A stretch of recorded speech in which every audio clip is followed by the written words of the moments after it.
اللهم صل على سيدنا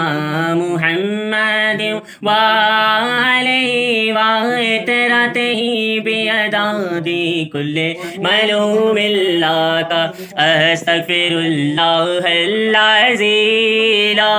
إله إلا هو الحي القيوم أتوب عليه يا حي يا قيوم. بسم اللہ اللہ السلام قول من رب یا رافع حسبنا اللہ نعم الوکیل نعم المولا و نعم النصیر اللهم صل علی محمد النبی الامی وعلى آلہ وصحابہ وبارک وسلم تسلیما.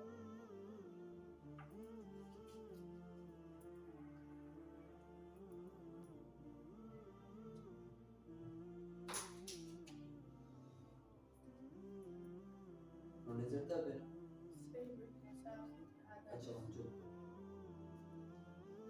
بسم اللہ اللہ السلام قول من رب رحیم یا رافع حسبنا اللہ نعم الوکیل نعم المولا و نعم النصیر اللهم صل علی محمد النبی الامی وعلى آلہ وصحبہ وبارک وسلم. سب سے پہلے تمام حاضرین اور غائبین کو ایاز فہیم کی طرف سے السلام علیکم. تو دوستو، آج ہم جس موضوع پر گفتگو کرنے والے ہیں وہ ہے ہماری خواہشات.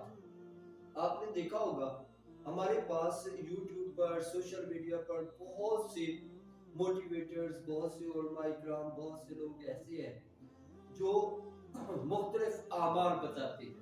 مختلف وظائف کے بارے میں بتاتے ہیں کہ یہ وظیفہ کرے تو یہ خواہش پوری ہو جائے گی، یہ وظیفہ کرے تو یہ خواہش پوری ہو جائے گی. مختلف تسبیحات دیتے ہیں. گو کہ یہ تو مجھے پتا ہے کہ ہر ایک بندے کا مقصد صرف یہ ہے کسی نہ کسی طریقے سے، کسی نہ کسی انداز سے لوگوں کو اس اللہ کی طرف جو ہے نا متوجہ کرنا. لیکن بہت ہی معذرت کے ساتھ ایک جو سب سے اہم اس میں بات ہے اس کی طرف میں اشارہ کرنا چاہتا ہوں، جو ایک مسئلہ ہے سب سے بڑا، اس کی طرف میں اشارہ کرنا چاہتا ہوں کہ جس کی وجہ سے ہمارے پاس اس موضوع پہ، اس بات پہ جو بھی لوگ آتے ہیں، جو بھی اپنی خواہشات سائل اپنی غرض لے کر جب کسی کے پاس آتا ہے اور آگے سے اسے جو ہے نا مختلف قسم کی تسبیحات اور مختلف قسم کے جو ہے نا وظائف کے بارے میں جب بتایا جاتا ہے تو وہ وظائف وہ کرتا ہے، وہ وظائف وہ کرتا ہے غرض کی بنیاد پر، اپنی خواہشات کی وجہ سے وہ ان وظائف پر پورا جو ہے نا کیا کرتا ہے، دل سے اور ہر طرح سے توجہ کے ساتھ ان وظائف کی طرف لگ جاتا ہے. لیکن آپ لوگوں نے دیکھا ہوگا بہت سارے لوگ ایسے ہیں جو یہ وظائف کرنے کے باوجود اپنے وہ مقاصد، جن مقاصد کی وجہ سے وہ یہ وظائف کر رہے ہوتے ہیں، ان پہ کامیاب نہیں ہوتے. اگر میں کہوں کہ 80% لوگ ایسے ہوتے ہیں جو کامیاب نہیں ہوتے. وجہ کیا ہے؟ وجہ کیا ہے کہ ایک طریقہ بھی بہترین، ایک عمل بھی بہترین، اور اس کا نتیجہ جو ہے نا 0%. وجہ صرف ایک ہے، وہ یہ کہ دیکھیں تربیت کی کمی ہے، تربیت کی کمی ہے. اور وہ تربیت کی کمی کیسے ہے کہ جب آپ کسی بھی بندے کو یہ کہیں گے کہ اپنی خواہش کے لیے، اپنی غرض کے لیے یہ وظیفہ پڑھو، جب وہ وظیفہ پڑھے گا اس کا نتیجہ جب نہیں آئے گا تو اس کے نتیجہ اس کی خواہش کے مطابق جب نہیں آئے گا تو اس کے ذہن میں یہی آئے گا آیا یہ عمل جو ہے، یہ جو کام ہے، یہ اتنا اچھا نہیں، بہت ہی معذرت کے ساتھ وہ اچھا نہیں، یا یہ جو ہے نا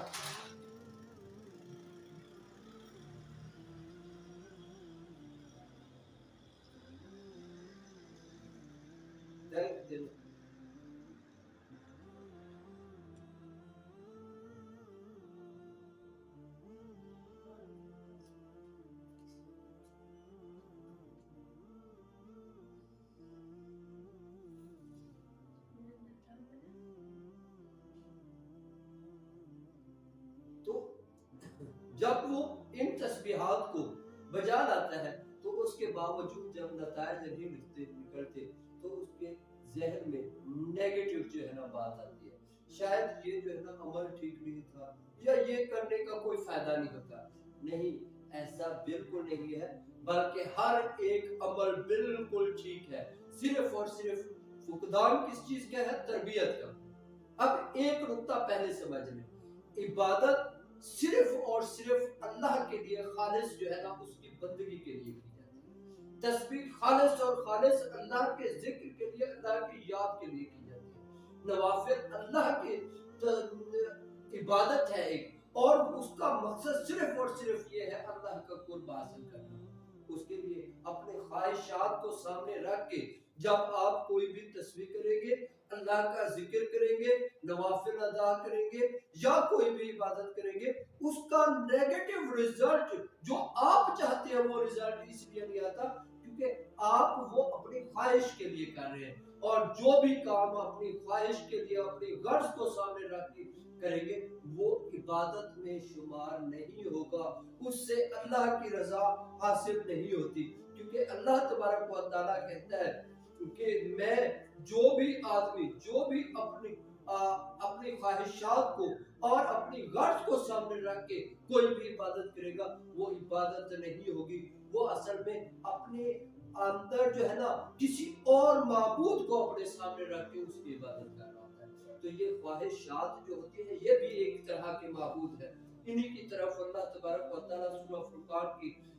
آیت نمبر 43 میں ارشاد فرماتے ہیں، ارائیت من اتخذ الہہ ہواہ افانت تکون علیہ وکیلا، کیا تم ان آدمی کو دیکھا، تم نے اس آدمی کو دیکھا جس نے اپنی خواہشات کو اپنا معبود بنا لیا، تو کیا تم سب ان پر نگہبان،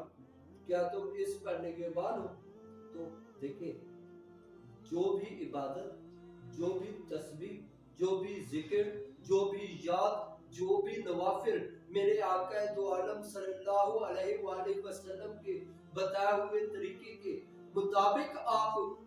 سر انجام دیں گے، ان کا نگہبانی میرے رسول صلی اللہ علیہ وآلہ وسلم نے کرنی ہے، اور ان کی شہادت میرے آقا دو عالم صلی اللہ علیہ وآلہ وسلم نے کرنی ہے، اور اس میں آپ صلی اللہ علیہ وآلہ وسلم اس بات کے شاہد ہوں گے کہ میں گواہ ہوں، میں گواہ ہوں، یہ میرا امتی میرے اللہ کی عبادت خالصتاً اللہ کی عبادت کر رہا تھا، تو وہ اس کی گواہی دیں گے۔ لیکن جب آپ اپنی خواہش کو سامنے رکھ کے، اپنی